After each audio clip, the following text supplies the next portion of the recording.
So how can you meet your needs while spending little to no money and doing a lot less to uphold our destructive corporate economy? I want to lay the foundational groundwork because this piece is the most vital part of all. So what is this essential element I'm alluding to? It's shifting from the mindset of automatically thinking that you have to buy something to meet your needs, to starting to ask yourself, how could I meet that need without spending money? Giving yourself space to ponder, how would I meet this need if I didn't have any money?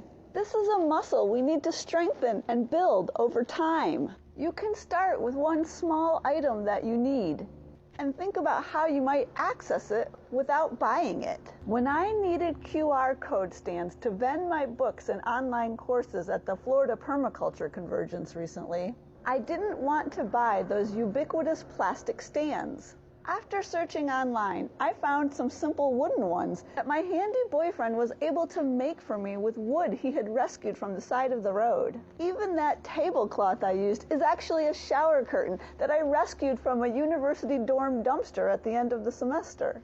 Another question to ask yourself if you only need to use something once or very sporadically is, could I borrow it or share it with somebody else? I own this nice camping cot that spends most of its year unused in my garage. Instead of buying another one that she'd have to find space to store, my neighbor borrows mine the few times a year she goes camping. Local buy-nothing groups, time banks, tool libraries, friends, and neighbors are great for this. And if you're looking to replace something, look into whether it could be easily and affordably repaired. Search on YouTube to see if there's a tutorial explaining how to fix that particular problem. Think about any handy friends or neighbors who might be able to help you fix it. Or maybe there's a repair cafe in your area. Here we have the St. Pete Bike Co-op. Volunteers there won't fix your bike for you, but they offer guidance and tools to help you fix the bike yourself. This is the part where I emphasize the value of learning some basic repair skills. So many of us know how to post on social media, play video games, and do a plethora of other things that uphold capitalism. But we don't put time or effort into learning the useful skills that can help us participate less in the insatiable growth economy, and save us money, and give us that sense of accomplishment when we fix something ourselves. Whether it's something as simple as learning to mend your socks, or even just knowing how to clean and maintain what you already own, these skills can go a long way in helping you reclaim your life from capitalism. And this is an area I need to work on as well. Fortunately, I've surrounded myself with some handy and inspiring friends. And let's not overlook functional fixedness, a powerful concept with a boring name. That's when you presume an object is limited to a certain function. I'm especially susceptible to functional fixedness because my brain doesn't recognize the potential for how an object could be used beyond what I see it originally being used for. So this is definitely a muscle I'm trying to build and flex. Even just thinking more about how to reuse or repurpose what you already have is a good start. For example, instead of buying a new calendar each year, I spend a few hours listening to podcasts and turning one of the many notebooks I've been gifted or rescued from the waste stream into that year's calendar. And as an aspiring waste stream diversion expert, aka dumpster diver, I'd be remiss if I did not point out how many still usable items end up in the trash. Slowing down sometimes to peruse those items that people leave out at the curb or out with their trash can truly reveal how one person's trash is another person's treasure, especially if you've honed some of those basic repair skills. Twice a year, my small town hosts a neighborhood garage sale. At the end of the day, my boyfriend and I drive around to check out the free, unsold items that people leave at the curb because they don't want to take them back inside their home.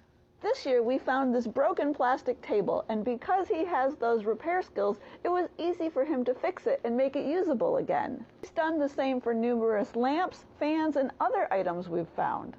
But not everything out at the curb is broken. I rescued this perfectly good Mexican train game set, and this bag with lots of handy tools. And I can take this even further because now I can invite friends over to play Mexican train at my place and we can save money and not go out.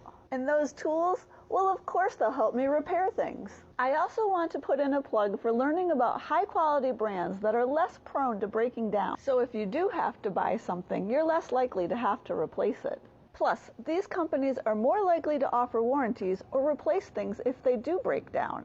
I'd love to see us do more to normalize and popularize rescuing things from the waste stream. Dumpster diving is a frequent date night activity for my boyfriend and me. It's like adult treasure hunting, and these days it's turned into a social occasion when we run into friends who we introduce to dumpster diving at the dumpster. Truly, the opportunities to meet your needs without spending money, or by spending less of it, are infinite.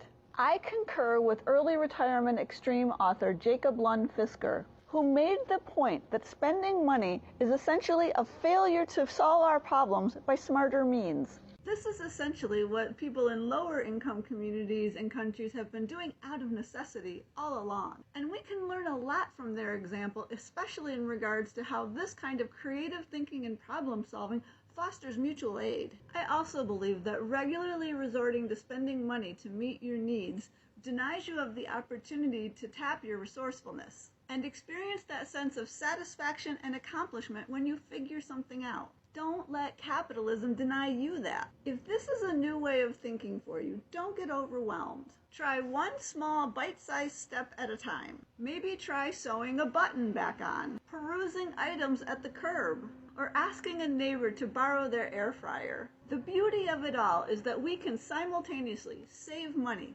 increase our sense of fulfillment, reduce our negative impact on the planet, make ourselves more resilient in the face of climate change, and thwart capitalism. So what are you waiting for? I need a new shower curtain rod, but hate to buy a new plastic or even metal item. How about thrift stores or yard sales? I tried that, but didn't find the right size or style. What about repurposing something you already have? I'm not very creative, so I probably couldn't think of anything. Sometimes the solution is in plain sight. It's just a matter of opening your mind to recognize it. That's some lovely bamboo behind you. Want to see the outdoor seating area I created with free materials? It all started when I found these two chairs by the side of the road. Then I put together a side table from cinder blocks I already had. And then I added a few fun pieces I found at the curb. And voila! Welcome to my sustainably sourced happy space.